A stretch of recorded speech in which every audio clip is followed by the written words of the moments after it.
Welcome to the Determined Truth podcast. Want the truth? You can't handle the truth. Where we aim to explore questions of truth, the scriptures, and what it means for the church today.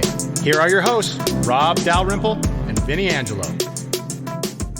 Well, we want to welcome everyone into a special episode today of the Determined Truth podcast. Vinny is not going to be able to be with us today. As I mentioned to our guest, he's got a real job, so it's hard to schedule three schedules, but we have a wonderful guest speaker here with Mark Charles. We're going to invite in to talk with us today, and Vinny wasn't able to make it. So we have been talking about the book of Acts, and today we're going to look at what happens when we use missions to justify injustices. And we're going to talk to Mark Charles. Mark is a dynamic and thought-provoking public speaker, a writer and consultant, the son of an American woman of Dutch heritage, and a Navajo man. He teaches with insight into the complexities of American history regarding race, culture, and faith in order to help forge a path of healing and conciliation for the nation. He's one of the leading authorities on the 15th century's Doctrine of Discovery and its influence in U.S. history and its intersection with the modern-day society. Mark co-authored, along with Soon Chan Ra, the new book entitled Unsettling Truths, the ongoing dehumanizing legacy of the Doctrine of Discovery in 2019. Mark ran as an independent candidate for the United States presidency in 2020 election. And Mark, I want to thank you for being here with us today. Well, thank you, Rob. Please allow me to introduce myself more traditionally. So, Sure. Yate, Mark Charles Inishya, Sin Bake Dine Nishla, Doto Higlini Bashichin, Sin Bake Dine Dashachedo Todochini Dashanella. In our Navajo culture, when we introduce ourselves, we always give our four clans. We're matrilineals of people, and our identities come from our mother's mother. So my mother's mother is American of Dutch heritage, and that's why I say Sin Bake Dine. Loosely translated, that means I'm from the wooden shoe people. My second clan, my father's mother, is Tohiglini, which is the waters that flow together. My third clan, my mother's father, is also Sin Bake Dine. And my fourth clan, my father's father, is Todochitni, and that's the Bitterwater clan. It's one of the original clans of our Navajo people. I also want to acknowledge I'm speaking to you today from what's now called Washington, D.C. I moved here from the Navajo Nation about 7 years ago with my family. And this area where I now live is the traditional lands of the Piscataway. The Piscataway are the nation that were living here and hunting here, farming here and fishing here, raising their families here and burying their dead here long before Columbus got lost at sea. And they're still here. So I want to acknowledge the Piscataway as the host people of these lands. I want to publicly thank them for their stewardship of these lands. And I want to just state how humbled I am to be living on these lands today. And that's my first question, Mark. And this is going to probably be a really stupid question on my part. And I'm probably going to have to stick my foot in my mouth because I just don't understand. And I'm sure you can help me because I think you actually addressed this in the book. And that is, I've been to a number of conferences and other places. And by the way, I live in Mesa, Arizona, which is the land Akamel Odham, the Upper Pima people, and the Hohokam land. So I want to recognize the fact that I'm in Mesa and where I am. And I know Apache Junction's not far away, so I'm sure there's a number of Apache tribes where I'm at as well. But I've attended these conferences and other places where people will come up and say, I want to thank the indigenous peoples, and they name the tribes for letting us use their land and for allowing us to be on. And I'm thinking, but that's not really the narrative. I mean, they didn't let us use this land. I mean, we took it from them and we built hotels on it. And the hotels is a conference room. And that's where we're having this conference right now. It just doesn't sit right with me. Can you help me understand why that is not just a proper procedure and protocol, but appropriate? Well, I would say using language of letting us use the land is not appropriate language because that's not the history. Doing a land acknowledgement and stating that these lands are not who the United States claims they are. That's important because it's acknowledging that there's a history to these lands that predate Christopher Columbus. Okay. And so we have so much about society that tells us, whether it's our history books, whether it's just the world we live in, that tells us, these lands were discovered and these lands were built up by Western European people and established in the Americas and so on and so forth.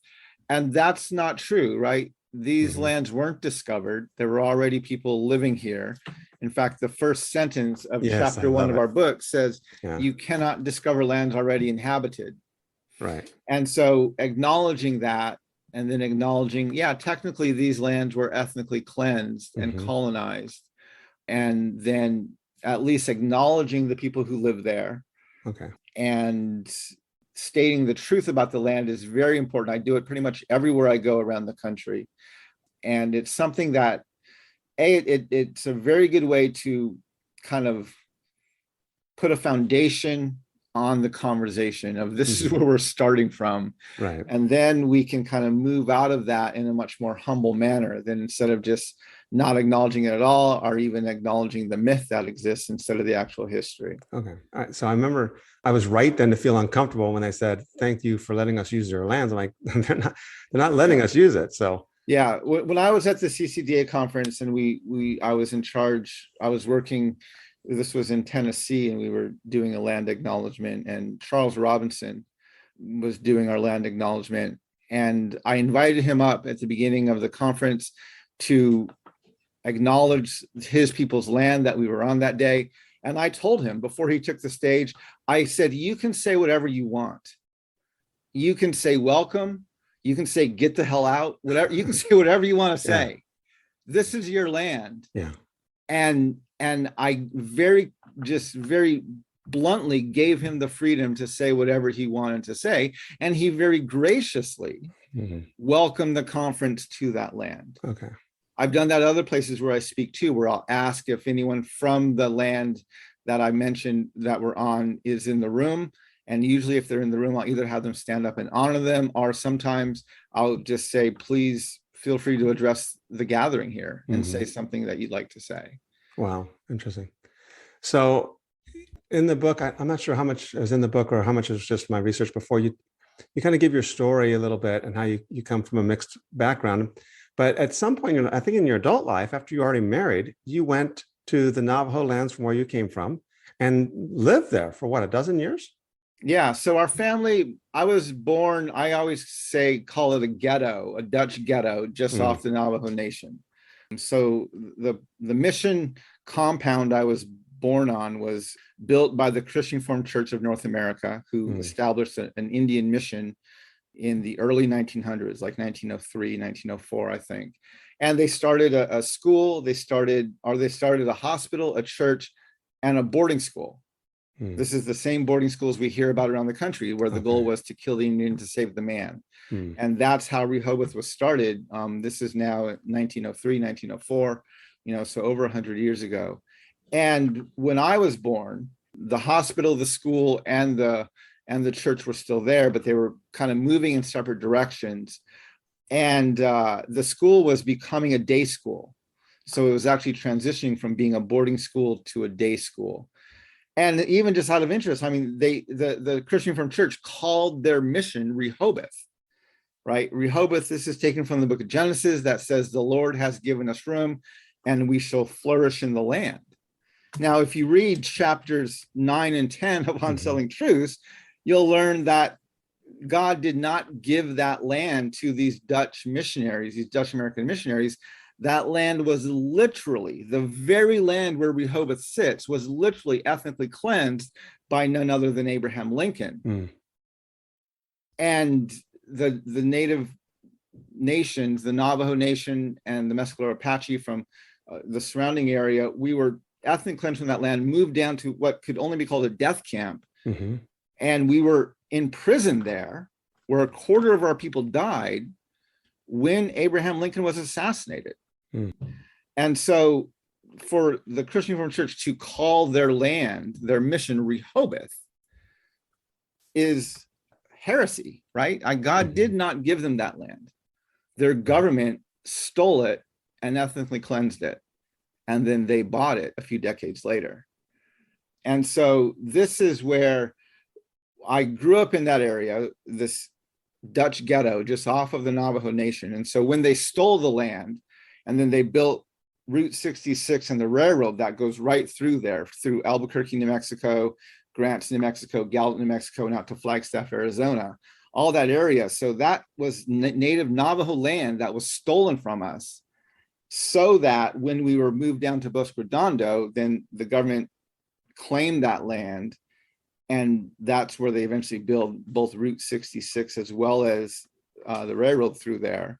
And then when we signed a treaty with them in 1868, they moved us back to a much smaller portion of our land north of that railway, of what's now the railway. And so that's what became the Navajo Nation today. And so when I was after I got married and my wife and I were I was pastoring a church in Denver, Colorado called the Christian Indian Center. And I was wrestling with what it meant to be Navajo and be Christian. And I was engaging with indigenous Christians from all over the world who are in the very real process of decolonizing their faith. We decided, we should probably move back to the Navajo Nation and live on our reservation, because I had always lived just off of it. And so we moved back there. This is the early 2000s. And for 3 years, we lived in a very remote section of our reservation. We were 6 miles off the nearest paved road on a dirt road. We lived in a community that had no running water, no electricity. And we lived there for 3 years. And then we moved into Fort Defiance, which is in another part of the reservation, not quite as far off the grid, still on a dirt road. But we lived there for about 8 years. And that's where we were living when we moved to Washington, D.C. in 2015. What kind of impact did that have on you as a person, on your convictions, beliefs, and things of that nature, that time there on that land? Yeah, that was a very formative period for both me as a person, as well as for my faith. I started blogging when we lived there. I have a blog. It's not on my current website. My current website, which is Wireless Hogan, has my more recent blog. My original blog, which is wirelesshogan.blogspot.com. If you go back and read through that blog historically, going back to the early 2000s, you will see as I'm grappling with these understandings of what does it mean to live there. You know, when we moved there from Denver, Colorado, right, we were prepared to live off the grid. We knew the community we were moving into didn't have running water and electricity. We knew we were going to have to cook over a campfire or a camp stove. We knew that we'd have to use the outhouse and haul our water. We were prepared to live off the grid. But what caught us by surprise was how absolutely isolated the reservation is. One of the first things we learned is that really the only non-native people you see when you're living on an Indian reservation are people who come to take your picture, are people who come to give you charity. Almost no one comes for the purpose of actually building a relationship with you. And as we were living there, experiencing this isolation, I describe it as it felt like we dropped off the face of the earth. In fact, I could count on one hand the number of non-native outside my family people who came to visit us on that reservation those first few years we lived there. I could count on one hand the number of non-natives who came. And so it felt like we dropped off the face of the earth, and we were able to kind of observe our nation, the church, even ourselves from this completely isolated vantage point. At the same time, I'm seeing the historical trauma, the generational brokenness of our people, whether it was the addiction or the gangs or the broken families that was existing in our reservation. I'm wrestling with that. I'm learning more about the history, and I can literally feel myself becoming more and more both angry and insecure. And I'm wrestling with my non-native friends, right? I'm talking to them on the phone, trying to figure out what's going on. How do I feel about this? How do I process through all these things? And every time the subject comes up with the reservation, I can feel kind of this anger swelling up inside me. And soon I have to hang up the phone so I don't start yelling at my friends. So I learned how to speak about it, tempering myself. I learned how to talk about it like I read it in a newspaper, in a third person mentality. And when I do that, I find I can engage in conversation longer. Wow. But then I notice my friends start dropping out because they're feeling ashamed or they're feeling, uncomfortable. And so we don't know how to talk about it. And one of the very early lessons I learned, this was those first few years actually living in the Hogan. And I didn't know how to bring this conversation to the forefront in a way that both allowed me to honestly articulate how I was feeling, as well as keep my non-native relationships engaged. Mm-hmm. And I was writing a letter to some of my friends. It was probably the 10th time trying to get them to understand how it felt to live on an Indian reservation in the middle of our country. And in this letter, I said, it feels like our Navajo nation, our reservation is, our Navajo people is this old grandmother who has a very large and a very beautiful house. And years ago, some people came into our house and they violently locked us upstairs in the bedroom. Mm. Today, our house is full of people. They're sitting on our furniture, they're eating our food, they're having a party inside our house. Mm-hmm. Now, they've since come upstairs and they've unlocked the door to our bedroom, but it's much later. We're tired, we're old, we're weak, we're sick, so we can't or we don't come out. Mm. But the thing that hurts us the most, what causes us the most pain, is that virtually nobody from this party ever comes upstairs, seeks out the grandmother in the bedroom, sits down next to her on the bed, takes her hand, and simply says, thank you. Mm. Thank you for letting us be in your house. Mm. I wrote that and I'm like, that's it. That's how I'm feeling. I started to express that both to members of my community as well as to outsiders. Members of my community, someone heard me say that and they said, I've lived here all my life and I've struggled to articulate how it feels, and I think you're hitting the nail on the head. I would share this with outsiders from the reservation, non-native people. And instead of getting defensive and justifying themselves, they would look at me and ask, what does it look like to say thank you to the indigenous peoples of Turtle Island? Mm. How does my family, how does my church, how does my city, how does my state, how does my country acknowledge the host peoples of the land? So now we're having an entirely different conversation. Now, instead of talking about victim versus oppressor, we're talking about what I think is the true problem that we're facing, which is we have this misappropriation of roles. We have these mostly white, undocumented immigrants who've been pouring over these borders since 1492, stealing our lands, doing everything they've been doing and acting like they own the place. And we have indigenous peoples who have been pushed aside to the very margins of our own lands, and we're being treated like unwanted guests in someone else's house. And we have to reverse those roles. Right. And both sides are actually trying to reverse those roles, right? That's what's necessary, but we're never able to frame the conversation correctly. And so that was really one of the first insights. That metaphor, that analogy of this grandmother in the house is one of the first tools I began using to help engage not only the church, but Americans in this conversation about what do we do regarding our nation's history, especially in reference to indigenous peoples. Can I push back a little bit on the analogy or the metaphor by saying, but shouldn't we go upstairs and sit next to the grandmother and say, I'm sorry? I mean, again, they didn't let us take their home. We stole it from her. See, what's ironic about this, right, is this is literally the very same period, early 2000s, where in 2009, December 19, 2009, Congress passes and President Obama signs House Resolution 3326, which is the Department of Defense Appropriations Act of 2010. It's a 67-page bill laying out the appropriations for the DoD for 2010. Page 45, subsection 8113, is titled An Apology to Native Peoples of the United States. What follows is a 7-bullet point apology. Mentions no specific tribe, no specific treaty, and no specific injustice. It says you had some nice lands. Our citizens didn't take it very politely. Let's now just call it all of our lands and we'll steward it together. And then it ends with a disclaimer saying nothing in here is legally binding.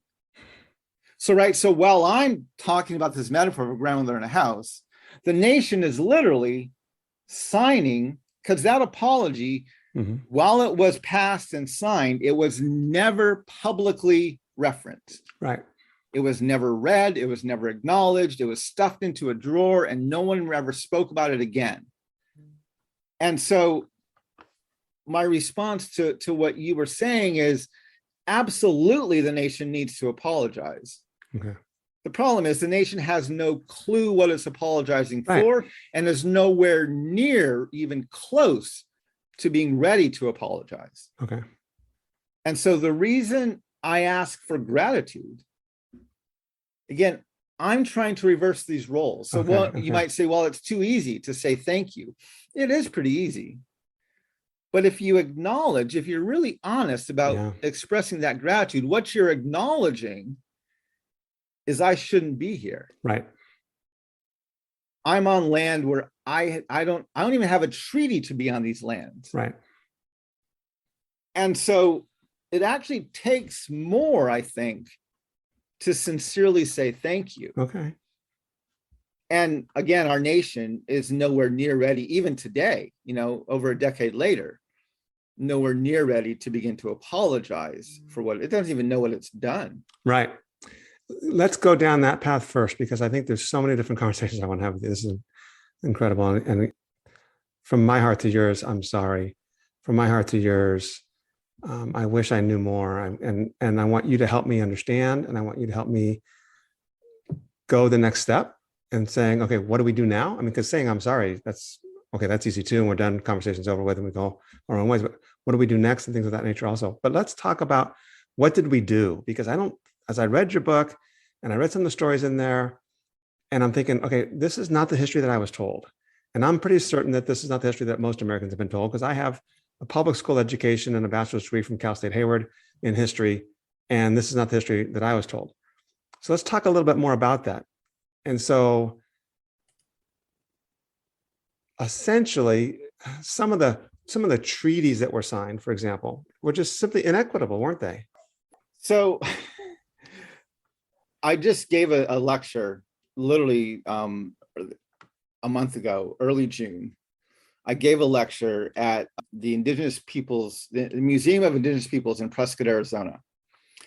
And they were opening a new exhibit about the broken treaties. So there's over 400, I believe, treaties signed by the US government and Native nations. And according to the Smithsonian, every one of them has been broken. Wow. And so they asked me to speak about the Doctrine of Discovery and our nation's legacy of broken promises. Now, I have a Patreon site, and on my Patreon site this month in June, I'm actually posting that a version of that lecture onto my Patreon site. So my subscribe, because the lecture I gave in Arizona wasn't streamed online, and so they can't view it. But I'm re-giving that lecture on my Patreon site, so it will be archived there. So I've just been going over this material from the original lecture, as well as preparing for this new lecture I'm going to give later this week or next week. And when you think about that, you have to ask, what is it about our nation that believes it can break treaties without consequence? And we don't just see this with Native nations, right? We see this very much in what happened with Iran, where the Obama administration, now they were very careful not to call it a treaty because they couldn't get the support of Congress, but this agreement, this nuclear agreement that they were able to negotiate with Iran, that the Obama administration was working on. Congress, the Republicans especially, were very, very opposed to it. Israel was very opposed to it, and there was a lot of controversy around it. But they got it signed, they got it agreed to, and it became kind of established. And then the Trump administration pulled out of it, and they said, "Yeah, we're not gonna be a part of this anymore." And now the Biden administration is trying to re-enter back into this agreement. Now, what's fascinating, especially if you watch the negotiations today between the Biden administration and Iran, which is we are pretty adamant that for this agreement to move forward, Iran has to become fully compliant into the terms of the treaty. And we have to recognize that we're talking about a nuclear treaty, right? Who gets to and who doesn't get to have nuclear weapons. Right. And it's very ironic that the nation that is pushing this agenda the strongest Right. is the only nation that's ever used nuclear weapons on civilians. Right. Yep. And so, first of all, that takes an incredible amount of arrogance to be the only nations who've ever deployed these weapons to now say we're going to control who gets to have them. But then we're trying to dictate the terms of this re-entering into this negotiation like we have some sort of moral high ground. And we're the ones who pulled out of it, right? What gives us the right to do that? Right. If you read the Constitution states that treaties are the supreme law of the land. When I was running for president as an independent in 2020, in the summer of 2020, there was a Supreme Court case that came out. It was McGirt versus the state of Oklahoma. And it was a pretty landmark case because it was dealing with treaties, modern day treaties in the state of Oklahoma. Now, most people aren't aware of this, but according to federal law, when a Native American commits a crime against another Native American on reservation land, the judicial jurisdiction for that crime falls on the federal government. Wow. So those cases are tried in federal court. So it's like occupation. So McGirt, a Native man, committed a crime in Tulsa, Oklahoma, against another Native American. And he was tried in the state court of Oklahoma. And he was found guilty. And there's really no debate whether he was guilty or not. It's pretty clear he was guilty. But he appealed because he said to the state, you tried me in the wrong court. According to treaty, Tulsa is a part of a reservation, and you should have tried me in federal court. Again, like you said, this is like occupation, even the fact that that's where jurisdiction lies. But anyway, that's another debate we can have. And so this case was actually, as it went through the system and it got appealed all the way up to the Supreme Court, it gathered a lot of interest among Indian country and the Native Americans. And when the opinion came out in the summer of 2020, there was a lot of excitement because the Supreme Court ruled in favor of McGirt. It ruled against Oklahoma. And it stated that for judicial purposes, the eastern half of Oklahoma was reservation land, which meant not only did McGirt need to be retried, but there are other countless numbers of cases that now have to be retried because, as Oklahoma stated in their court case, they had never treated Tulsa like it was a reservation. And they said the courts had already agreed with them that it wasn't a reservation. And so in the opinion, which was written by Neil Gorsuch, who was actually probably one of the better minds on the Supreme Court regarding Native American law. Okay. He served in Colorado for a number of years and dealt with a lot of Indian law cases. And so he wrote the opinion. And he basically said that neither the state of Oklahoma nor the courts have the right to disestablish reservation lands. So because of that, Tulsa was, again, for judicial purposes, still a part of a reservation. Now, if you read the entire, because when that opinion came out, people saw that first ruling and they saw that they ruled in favor of McGirt and everyone started to celebrate. I have no trust for the Supreme Court, and I have TED Talks to prove it, or TEDx Talks to prove it. But anyway, so I read the entire opinion. And when you read the entire opinion of McGirt versus Oklahoma, Neil Gorsuch, who wrote the opinion, is very clear. I'm going to read part of this ruling to you, this opinion to you. It says, to determine whether a tribe continues to hold a reservation, there is only one place we may look: the acts of Congress. Wow. This court long ago held that the legislature wields significant constitutional authority when it comes to tribal relations, possessing even the authority to breach its own promises and treaties. What? Only Congress can divest a reservation of its land and diminish its boundaries. So it's no matter how many promises to a tribe the federal government has already broken. If Congress wishes to break the promise of a reservation, it must say so. History shows that Congress knows how to withdraw a reservation when it can muster the will. Wow. Disestablishment has never required any particular form of words, but it does require that Congress clearly express the intent to do so. And so basically what the Supreme Court says is because the state doesn't have the right to do it, and the courts don't have a right to do that, only Congress can do it, and Congress hadn't done that, therefore it's still a reservation.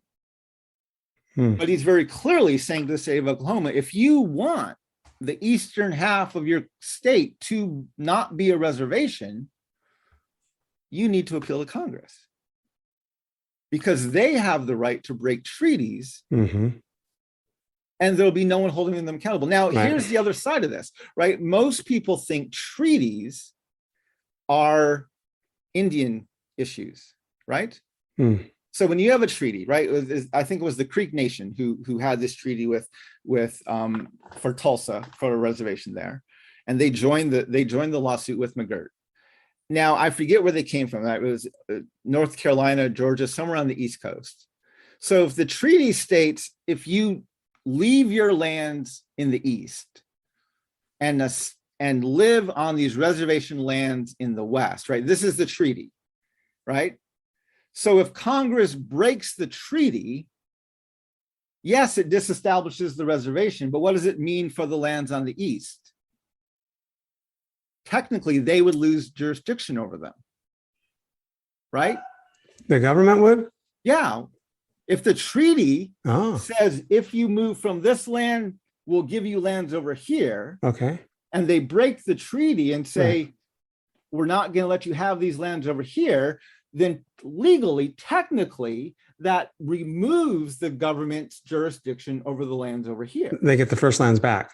Yes, right. Technically. Wouldn't that make sense to you? Well, it would, but we know that's not what's going to happen, though. Well, again, this is so not only does it state that Congress has the right to break a treaty and no one will hold them accountable whenever they choose, but we have this mentality that says we can break a treaty and we can keep our side of it, of what we got, but take away what you were given. We'll hold you accountable for maintaining what we want you to maintain. Not only do we do this to Native nations, we did it to Iran. Right. Right. It's not the only time we've done it. We've done this many, many times. And this is where I point out, this is the doctrine of discovery. Okay. So let's go back for a second, because we've said the doctrine of discovery several times. I don't think people know what it means. Let's kind of go back to square one. Start us off from there, what that means and its implications, so we can kind of go forward with this conversation. So the doctrine of discovery, it's a series of papal bulls, edicts of the Catholic Church. From the Pope, okay. Written between 1452 and 1493. It says things like invade, search out, capture, vanquish, and subdue all Saracens and pagans whatsoever, reduce their persons to perpetual slavery, convert them to his and to their use and profit. It's essentially the church in Europe saying to the nations of Europe, wherever you go, whatever lands you find not ruled by white European Christian rulers, those people are not human, and the land is yours to take. Hence discovery. You can discover land. This is the doctrine that the European nations go into Africa, colonize the continent, and enslave the people because they didn't see them as human. Right? When you have a religious mandate to love everybody, right? How do you get around that mandate? Well, you dehumanize the people you don't want to love. And so this is what it does. And so this is the same doctrine that let Columbus, who was lost at sea, land in this new world, which was already inhabited by millions, and claim to have discovered it, right? You can't discover land already inhabited unless your worldview tells you the people there aren't human. Right. There are only animals on this land, therefore I discovered it. And so this doctrine is what gets embedded into the foundations of our nation. So in 1763, King George draws a line down the Appalachian Mountains and says to the colonies that are here, the 13 colonies, that they no longer have the right of discovery of the empty Indian lands west of Appalachia. That right of discovery now belongs solely to the crown. So the colonies don't like that. These colonies in the South, the 13 colonies here don't like it. The colonies in the North in Canada, they accept that. But the colonies in the South don't. So a few years later, they write a letter of protest. And in their letter, they state that he has raised the conditions of new appropriations of land. And they go on to write that he has increased domestic insurrections amongst us and has endeavored to bring on the inhabitants of our frontiers, the merciless Indian savages. They signed their letter on July 4th, 1776. This is the Declaration of Independence. So 30 lines below the statement, all men are created equal, the Declaration of Independence refers to natives as merciless Indian savages. So very clearly, the only reason the founding fathers used the inclusive term to start their declaration of all men is because they had a very narrow definition of who was actually human. Constitution's the same way, starts with we the people. Article 1, Section 2 never mentions women. In fact, if you read the entire Constitution, there's 51 gender-specific male pronouns. It never mentions women, specifically excludes natives, and counts Africans as 3/5 of a person. So that literally leaves white men in 1787. And it was white landowning men who could vote. So again, the Constitution has the exact same problem as the Declaration of Independence. And then we have the Supreme Court. I already talked about the 2020 case, but in 1823, we have two white men of European descent, Johnson versus McIntosh. They're litigating over a single piece of land. One of them got the land from a native tribe. The other one got the same land from the government. At least they said it was the same land. And they want to know who owned it. So the John Marshall Court, this is John Marshall's era, they had to decide the principle for land titles. Who had the right to sell the land, the native nation or the government? And they rule that, so the legal precedent for land titles, they rule is that discovery gives title to the land. And then in referencing the Doctrine of Discovery, they state that even though natives were here first, but because we're savages, we're merely occupants of the land, while Europeans have the right of discovery to the land, so therefore they have the fee title to it, so therefore they are the true title holders. So that case in 1823 creates the legal precedent for land titles. And the TEDx talk I mentioned earlier, I gave a TEDx talk in 2018. It's called We the People, the 3 Most Misunderstood Words in US History. And it goes through not only that 1823 case, there was another case, well, there were actually 3 other cases in 1954, 1985, and another one in 2005, that all 3 specifically reference the Doctrine of Discovery and use the precedent from 1823 to basically write opinions that natives don't have rights to their lands.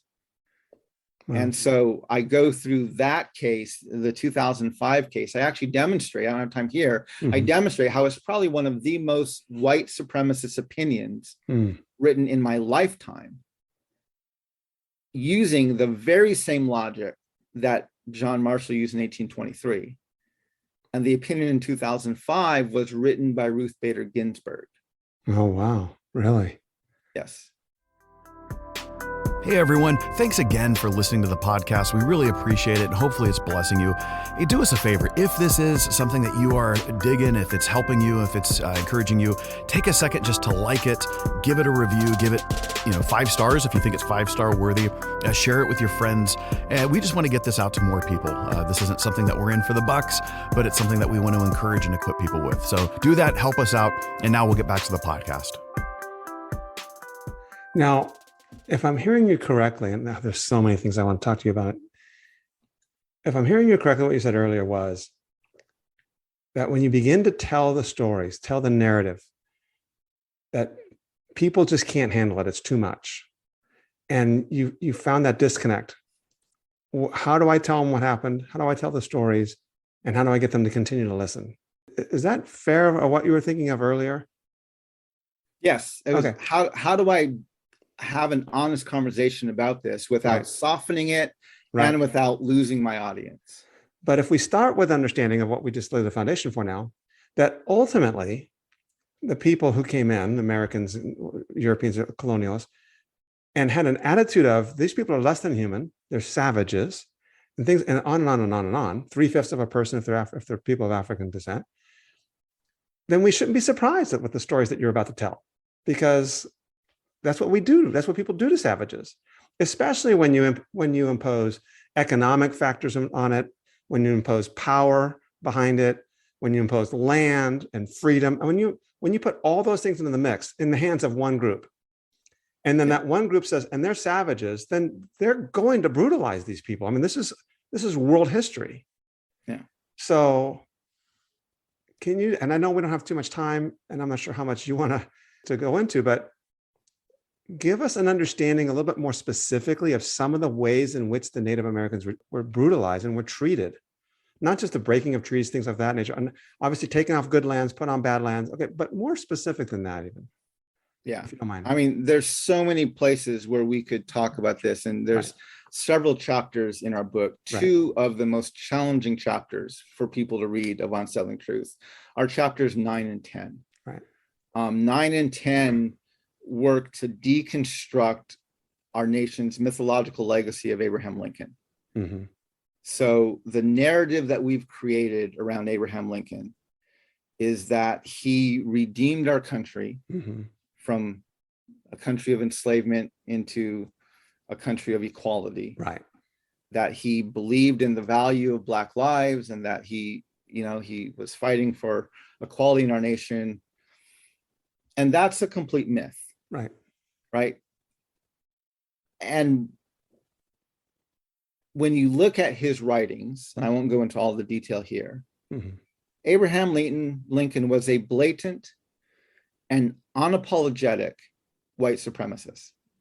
Yeah, I mean, I've seen enough, just not in your book only, but everywhere else to say, yeah. And even when you look at his entrance into public politics, which was in 1858 when he ran for the Senate in Illinois, in 1857 was the Dred Scott decision.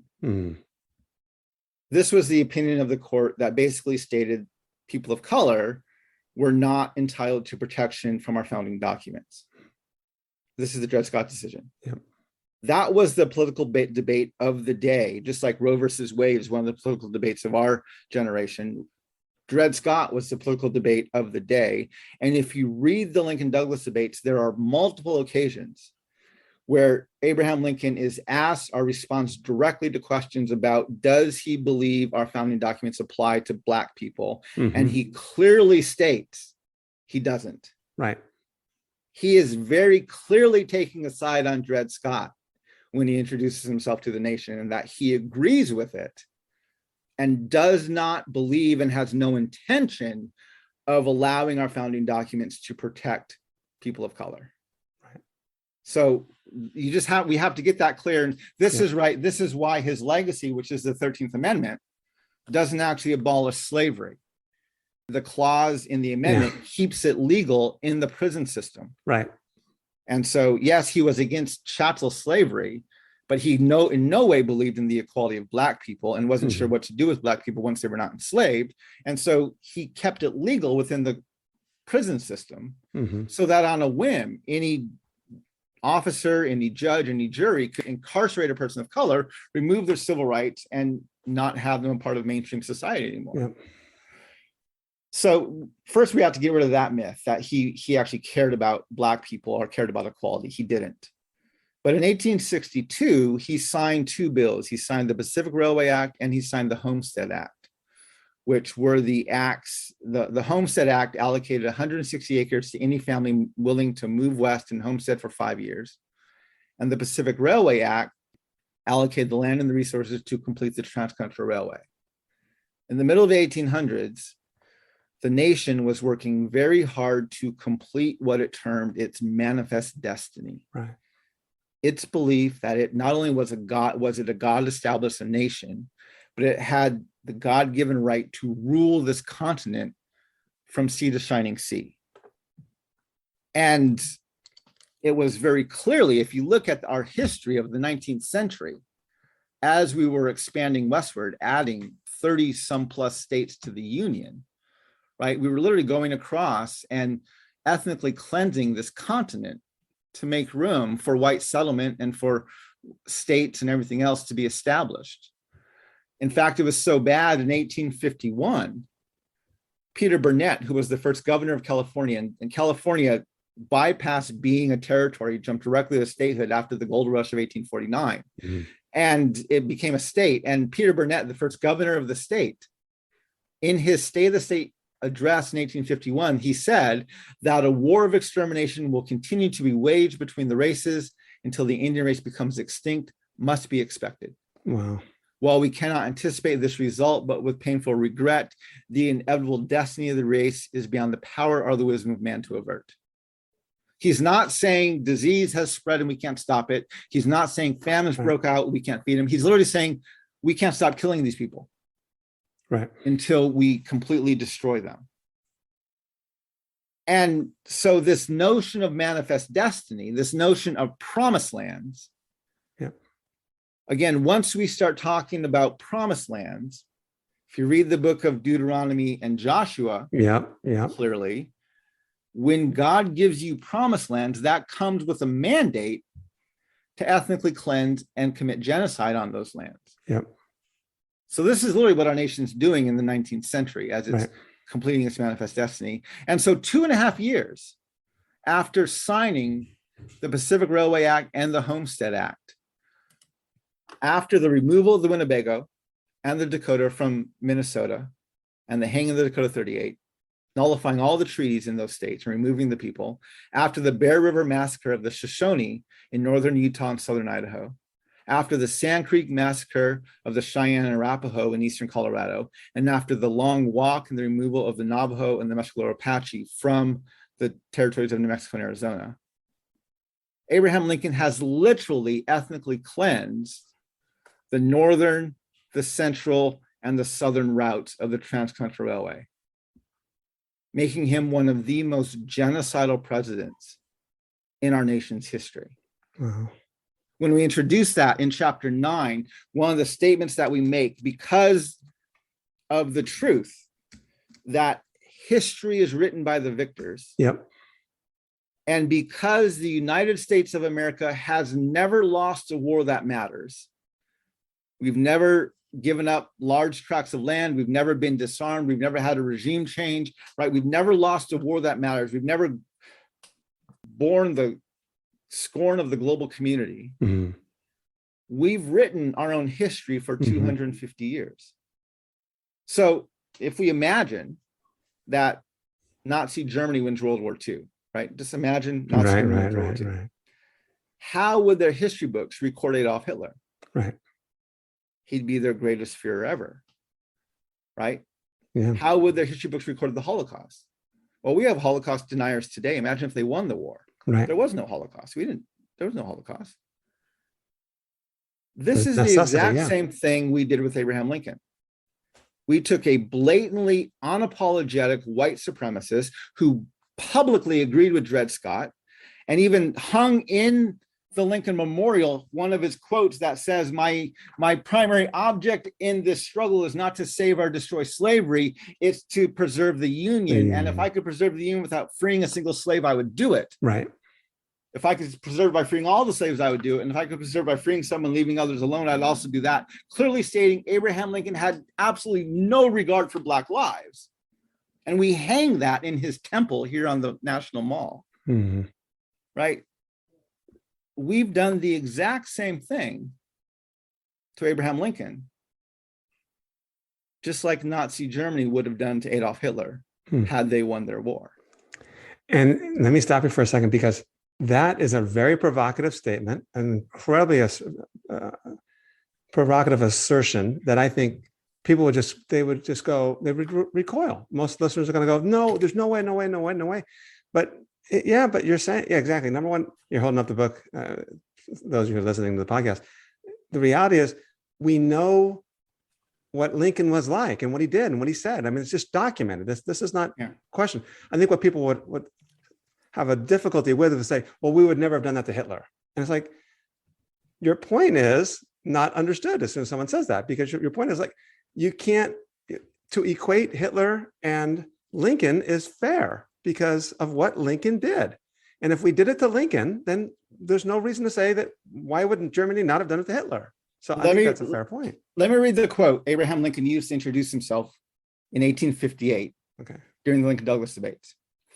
I will say then that I am not, nor ever have been in favor of bringing about in any way the social and political equality of the white and black races. that I am not, never have been in favor of making voters or jurors of Negroes, nor qualifying them to hold office, nor to intermarry with white people. I will say in addition to this that there is a physical difference between the white and black races, which I believe will forever forbid the two races living together on terms of social and political equality.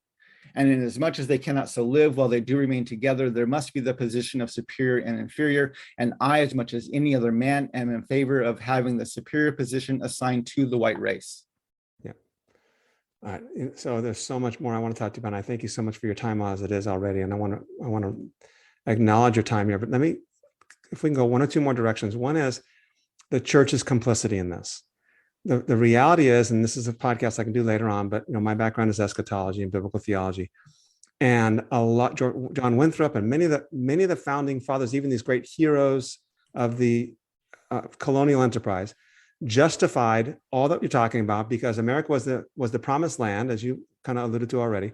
America is the promised land, and that means the Indians are the Canaanites, and we have the same responsibility to wipe out the Canaanites as the ancient Israelites did. So let's just talk about.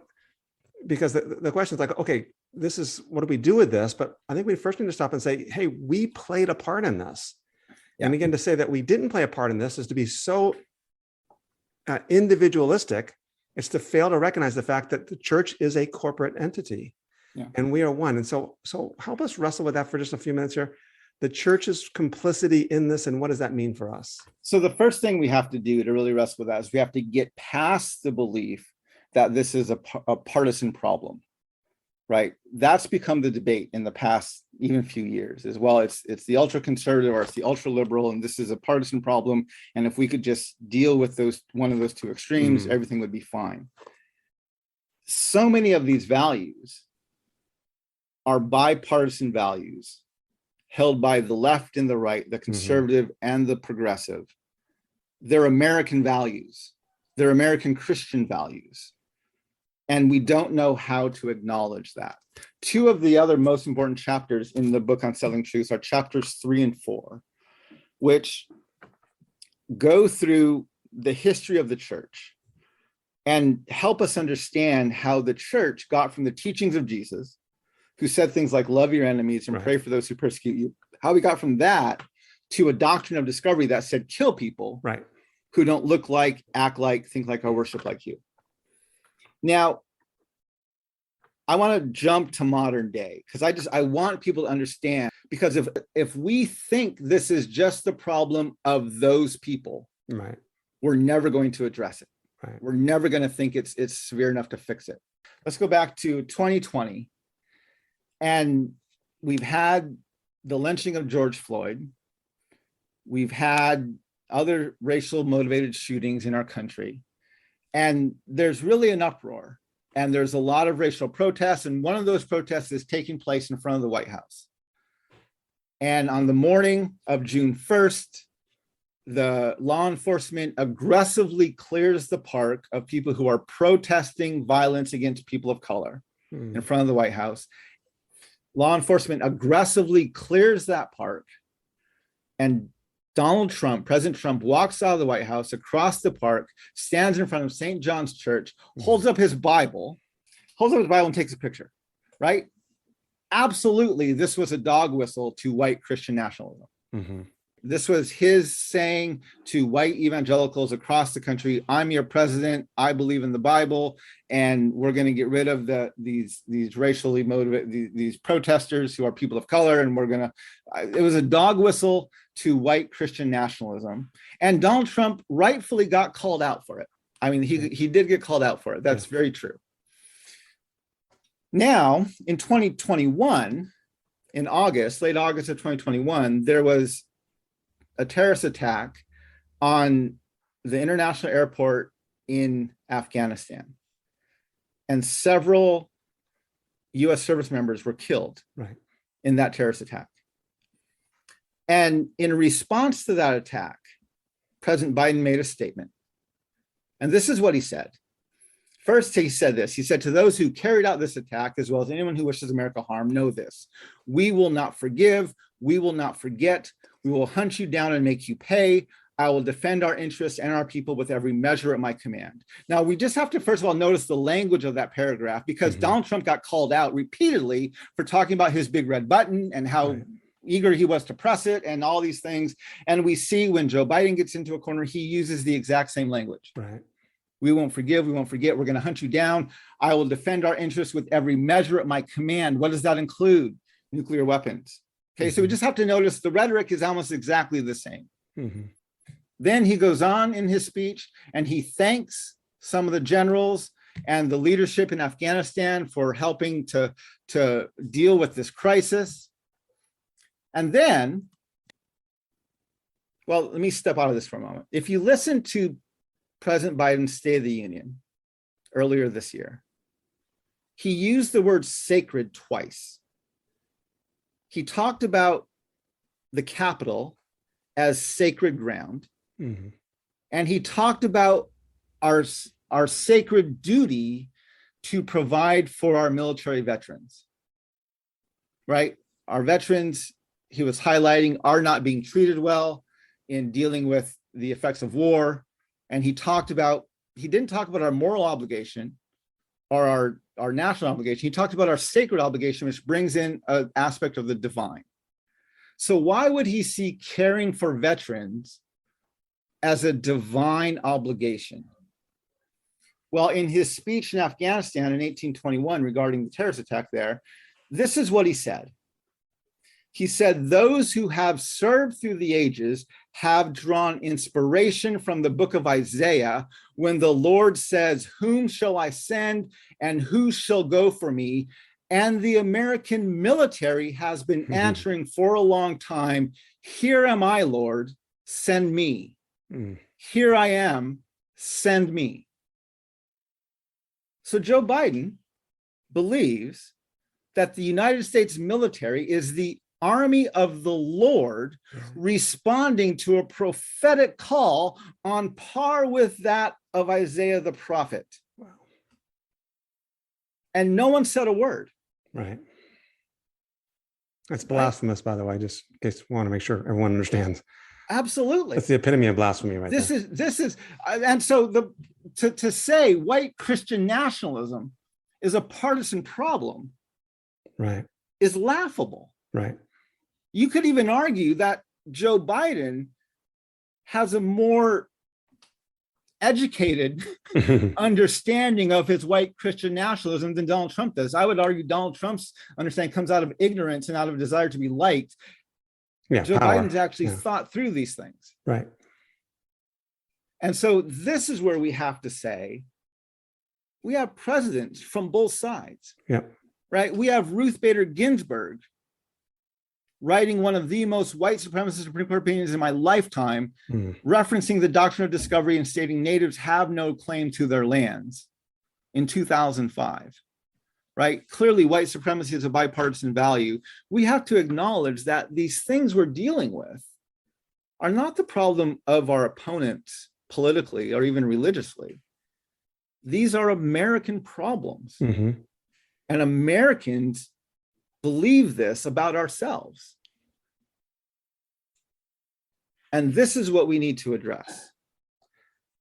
And the church has to start, this is something that I've been trumpeting for a long time, not identifying itself with the state. We have to get back and go, we are the church and we are not the state, whatever state you might be in, we are the church. And we'll be discussing this more on our next podcast with a professor from Duke University.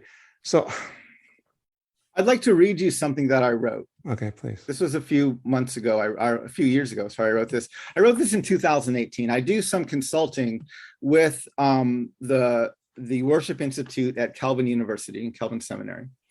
John Whitley and I have been I've been working with the Worship Institute for a number of years, helping them, especially with their dialogues on race and things like that. And in 2018, when our nation was in the midst of this immigration crisis, right, we had kids in cages, we were ripping families apart at our borders. And the Worship Institute was wrestling with some of these social issues, but they're also looking very closely at the Proverbs.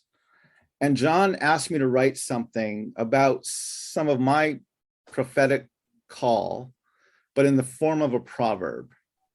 And so I wrote this, and I'll just read it for you. Wise is the church that refuses to buy into the trappings of partisan politics. Remember, my brothers and sisters, Jesus did not come to create a Christian empire. Right. He came to make disciples. He came to offer his body as a living sacrifice. He came to plant a church.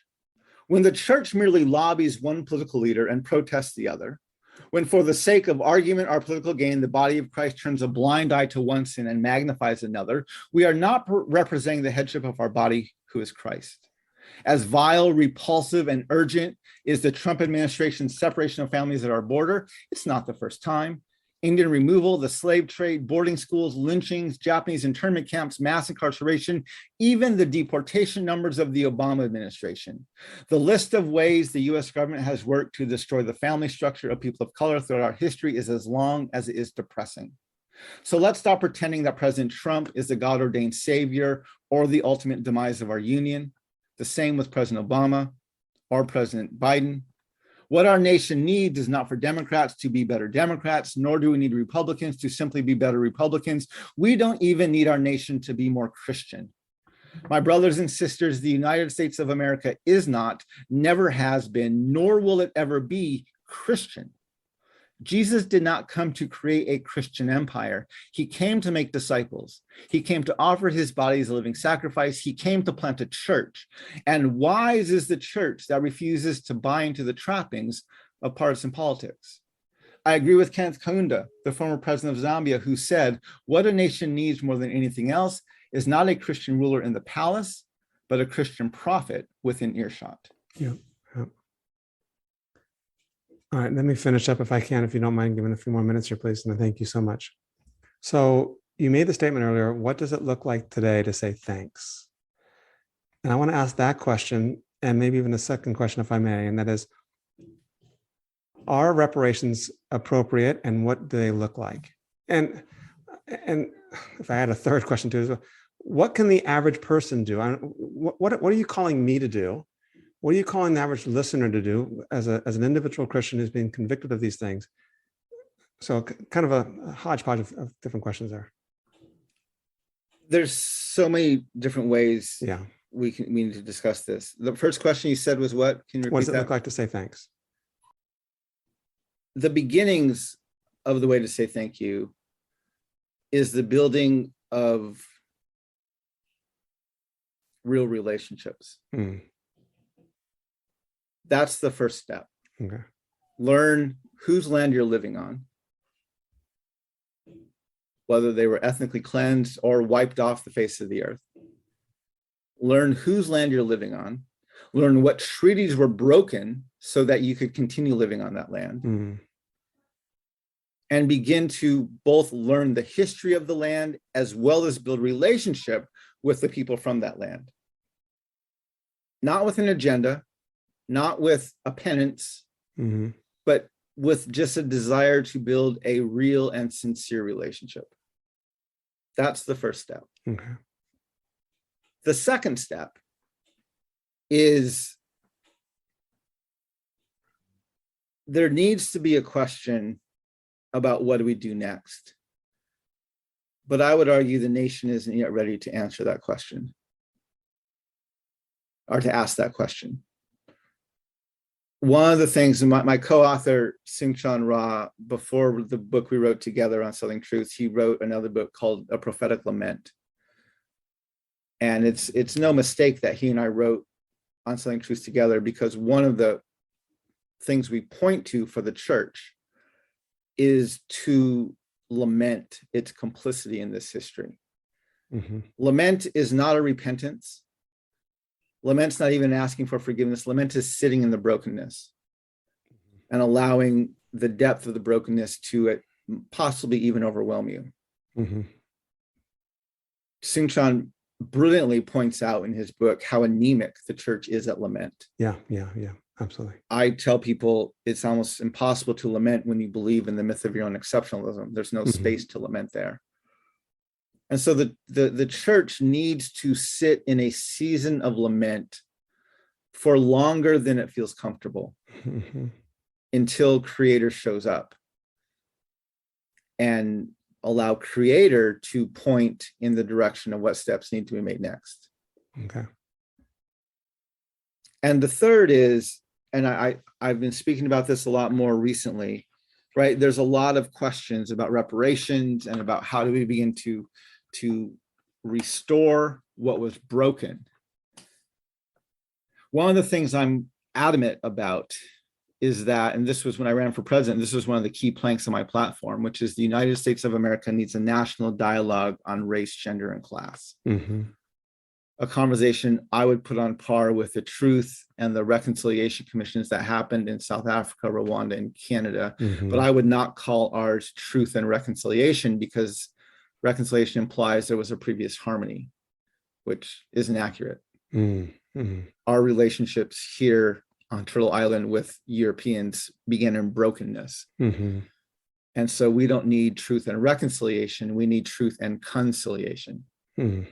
Conciliation is just the mediation of a dispute. So let's start this dialogue in honesty. Mm-hmm. There's no harmony we're trying to restore here. We're trying to build something for the very first time. Mm-hmm. And I'm convinced we need it sooner rather than later. Now, there is a lot of people wrestling with, well, what do we do? And this is where I really have to help people understand the depth of the problem here. I on my own social media, I interview people. I have what's called my second cup of coffee on my YouTube channel and my Facebook page. And I had Jamar Tisby on my show a few months ago. And Jamar, a brilliant author. I love the way he thinks and the way he articulates the stuff about race and racism. And we had a wonderful discussion. And at the end of the show, he was asking me some questions about some of my work. And I was trying to help him understand the depth of the problem. And I was telling him about, this was years ago, I was invited to speak at a conference at a small church in Atlanta, Georgia. It was primarily African Americans or people of color attending this conference. And I was the last presenter of the conference talking about the Doctrine of Discovery. The afternoon before I spoke, they took us on a tour of the neighborhood. So this was a local neighborhood, kind of a blighted community. And they brought us to a school that had been burned down. And because the school burnt down, the kids were being bused all over the city. And so they asked us to pray that the school could be rebuilt so they could educate their youth in their own community. They also took us to a community center that was being built, and they asked us to pray that leaders could be developed within that community who could serve that community. They asked us to pray for that. And then they took us to an abandoned house. Probably half of the houses in that neighborhood were abandoned, and the other half were rental units. And they asked us to pray that more of the renters in that neighborhood could buy their own houses, right? This is how you do community development, right? If you have owner-occupied housing without displacing people, you're going to improve the quality of the neighborhood. I'm not talking about gentrification, but this is community development. And so they asked us to pray for that.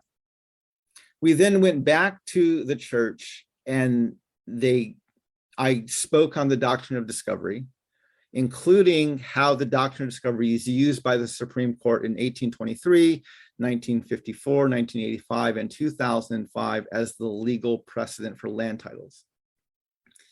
They asked us to leave the conference with a question to kind of ponder out of our talk. And so after I laid out that legal precedent for land titles with the Doctrine of Discovery, I said to them, you took me on a tour earlier today, and we visited this church and this community center, and we visited this house, and you asked us to pray that more people in this neighborhood could become homeowners. And now I've just taught you that land titles are based on the legal understanding that natives are savages and don't have title to the land.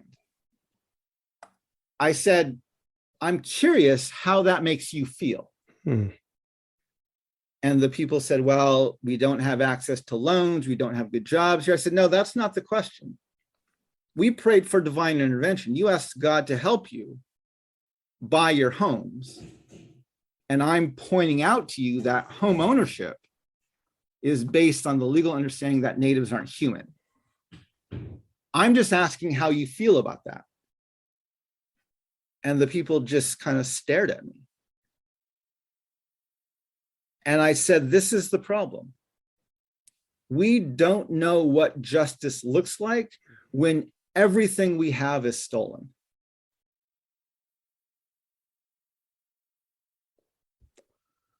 Yeah. Let's sit on that one for a little while. Mark, we might need to have you back again just to process again a second time, but I thank you so much for what you've done. I want to put a lot of the links, I'll get them from you later on, for your book, obviously, in the show notes, and your website and your blogs and everything else there as well. And we need to lament. I totally agree. I realized that for me a couple of months ago, I thought, as I was working on some different issues of justice, I thought, it's really, I'm just one of these analytical kind of persons, a maximizer, a doer, achiever. Okay, I got that. Oh, I just need to apologize and figure out what the way to move forward is now. And I realized that mentality, it kind of like didn't allow me to grieve. It didn't allow me to sit with what's wrong. And just because when you sit with what's wrong and when you lament that, it changes you. And you don't want to just, okay, let's find a resolution now. It's like, no, there's pain here. And we need to sit with this. So I just thank you for your work. I thank you for your word. I thank you for taking the time to be with us and our listeners. And thank you for letting us be on your land.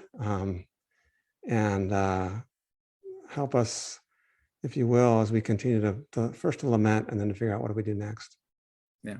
So thank you so much. It's been an honor to be with you. Thanks for giving me a chance to share some of these things. And if people want to I actually sell signed copies of the book on my website at wirelesshogan.com. Okay, I'll make sure I give you the link for that too. So excellent. Thank you. Thank you so much.